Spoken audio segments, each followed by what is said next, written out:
Hey, I'm Rene, but you can call me Blade, and this is the Oh My God Show. And today I want to talk to you about a topic I brought up, was recommended by my niece in a live video I did recently, and it is the story of Joseph and his brothers. Now, Joseph was the son of Jacob. He had 12 sons and one daughter called Dinah. And Joseph was the second last kid. He was the son of the wife that the man loved called Rachel, and he used to shower this kid with gifts.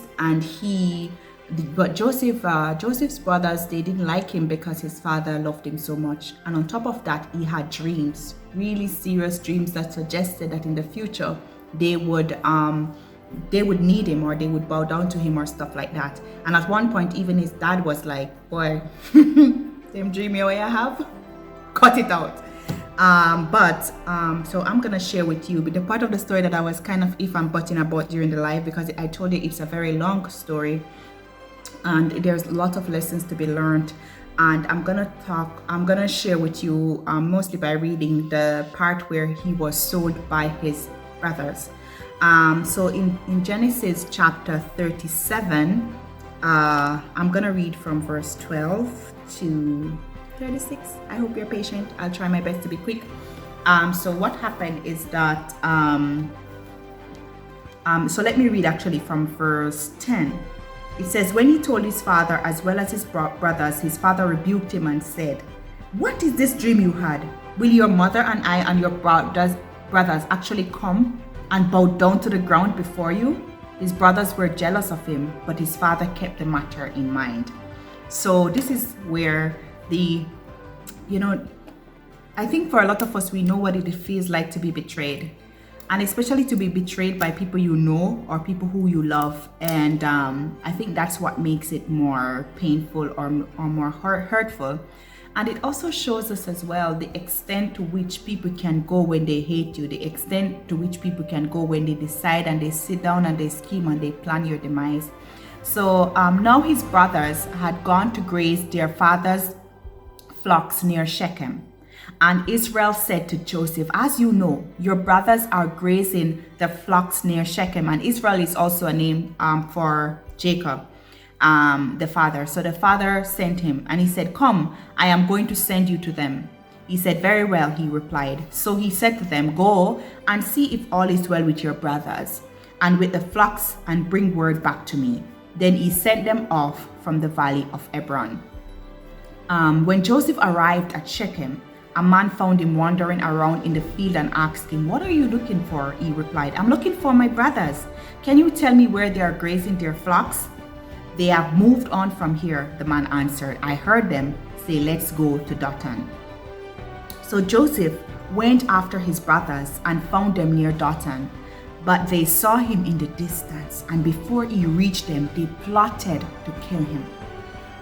So here this little boy is just being innocent, and he's going to, listen to his father and said, "Go, your big brothers are out there in the field, they're doing some work. Go and see if they're okay and tell me what is happening and come back." It was supposed to be very simple, just like that. And they saw him before he saw them, apparently, and they said, look, he might come. See him come there. They could kill him and get rid of him. This is our chance, you understand? And here comes that dreamer, they said to each other. "Come now, let's kill him and throw him into these cisterns and say that a ferocious animal devoured him. Then we'll see what comes of his dreams." You might have some people in your life who just say, "Oh, she said she's going to be successful. Yeah? She said God is going to come deliver. She said this is going to happen.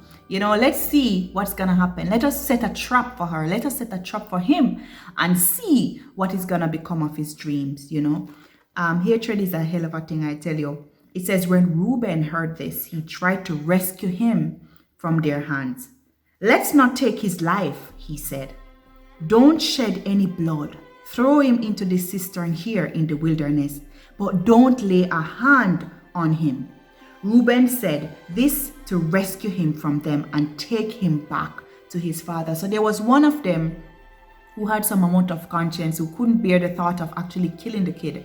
So he said, "Okay, let's just throw him in this hole this pit, and then his plan was to go behind the back of his brothers at a different time and go and take him out of the pit and bring him back home, right? So they, I guess, agreed and they left. So when Joseph came to his brothers, they stripped him of his robe, an ornate robe he was wearing, and they took him and threw him into the cistern. The cistern was empty. There was no water in it. So that's how he wouldn't drown, and the guy could have gone back to fetch him. And they sat down to eat their meal. As they sat down to eat their meal, they looked up and saw a caravan of Ishmaelites coming from Gilead. Their camels were loaded with spices, balm, and myrrh, and they were on their way to take them down to Egypt. Judah said to his brothers, "What will we gain if we kill our brother and cover up his blood? Come, let's sell him to the Ishmaelites and not lay our hands on him. After all, he is our brother, our own flesh and blood." His brothers agreed. So the main point was to get rid of him by killing him. And some consciences were talking up. So the first one said, okay, I'm going to come up with this plan so that I can come and bring him back to dad later. But this other person came up with a plan that, okay, listen, this is a better idea. Let's not kill him because he's our brother after all. So just sell him instead. Because in essence, they would have gotten rid of him, him parading around as daddy's favorite, him getting good stuff, getting pretty coat of many colors and all of this. And so when the Midianites merchants came by, his brothers pulled Joseph up out of the cistern and sold him for 20 shekels of silver to the Ishmaelites, who took him to Egypt. So just like that, they sold their brother for 20 pieces of silver, 20 shekels. And when Reuben returned to the cistern and saw that Joseph was not there, he tore his clothes. He went back to his brothers and said, "The boy isn't there. Where can I turn now?" Then they got Joseph's robe, slaughtered a goat, and dipped the robe in blood. They took the ornate robe back to their father and said, "We found this. Examine it to see whether it is your son's robe." And I feel the pain of Reuben here, because Reuben had a good heart. Reuben wanted, to save his brother. And even though he said that he would throw him in the pit, all of his intention was to come back for him. So imagine the pain. Imagine the pain that this boy felt when he came back and his brother wasn't there. He had failed his brother. He wasn't able to save his brother. And for sure, he knows that something terrible must have happened to his brother. And he feels the pain. And many times, you might find yourself in bad company. You might find yourself among people who might be doing stuff that you're not really agreeing with.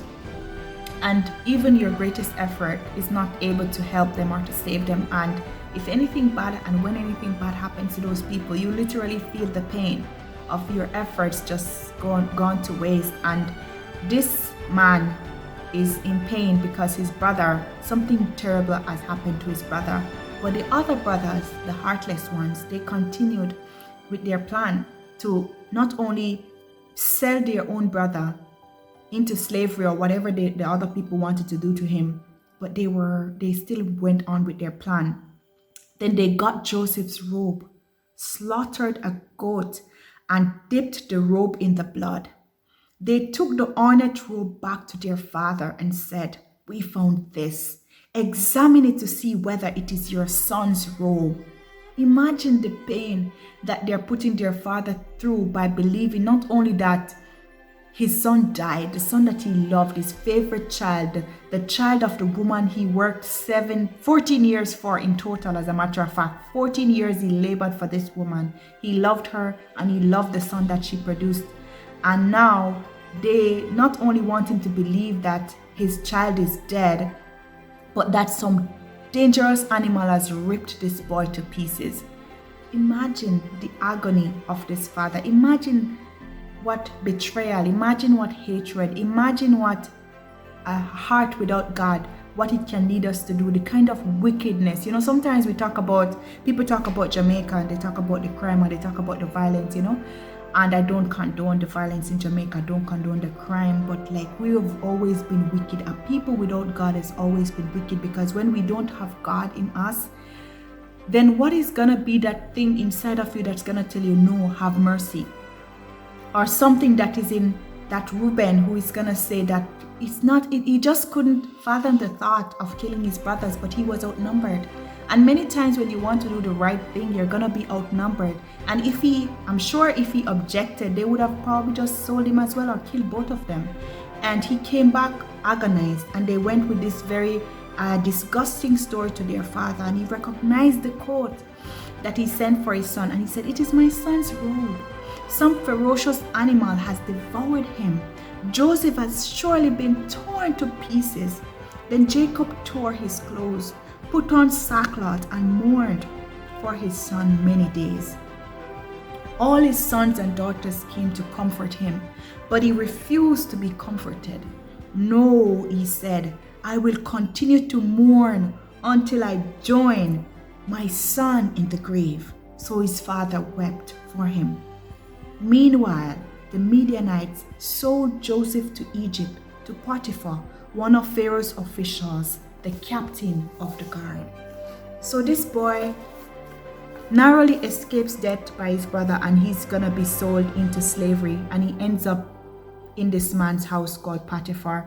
And his story will become more colorful as we go through the pages. So you can continue by yourself in 38 if you would like, or and you can also read the front of the story to get the whole picture. But you know, many of us, I hope that if you are listening to me now and you might have been so betrayed, you might have been betrayed by someone you love very much, you might have been abused, whether physically or otherwise, or you might have invested everything into someone that you thought loved you, or that you thought that they were gonna be there for you, and they didn't. They sold you out, or they sent someone to kill you, or they did something that you might feel in your heart is unforgivable, an unforgivable sin. But if you read the story, if you continue the story on your own, you will see how Joseph eventually was able to forgive these men for attempted murder, for selling him into slavery, for causing his dad to live many years and years in agony of knowing that his child that he loved so much was brutally murdered by some, or killed by some animals.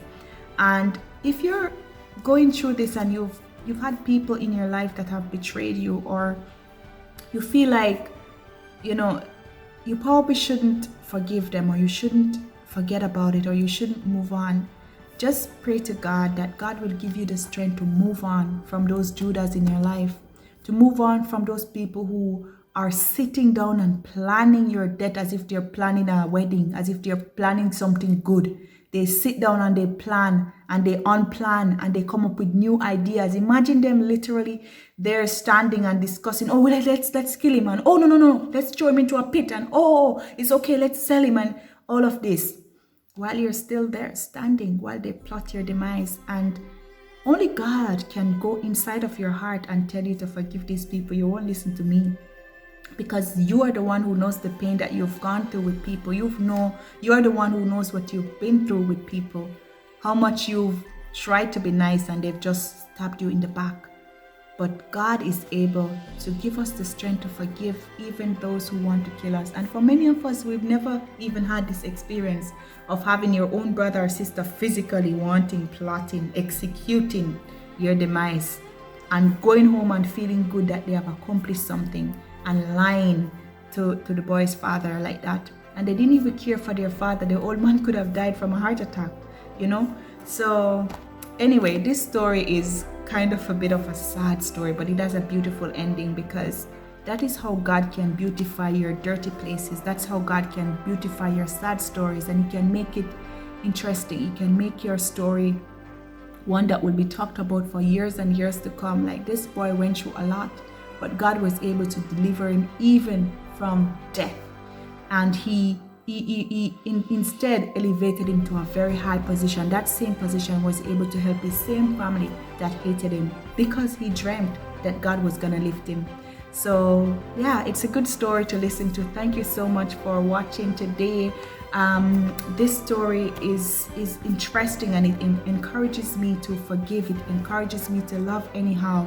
It encourages me to continue to walk by faith, knowing that God is able to save us even from the trap that the enemy set for us, and he can save you as well from the trap that the enemy set for you. So do not be discouraged, do not be disheartened. You might have a setback right now, but that setback, God is going to use it as a testimony for you in your life. When he starts lifting you, when he starts promoting you, nobody is going to be able to come and tear your coat, because when God promotes you, nobody can come and demote you.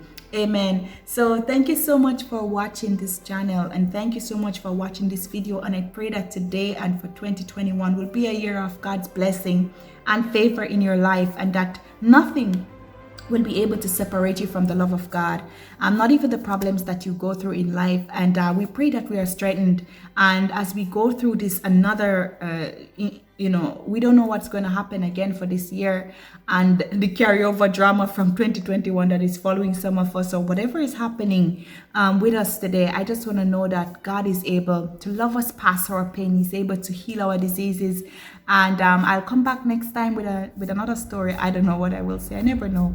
But thank you so much for watching. Thank you so much. Bye. See you next time. I am Blade, and I am cutting. Bye. See you next time.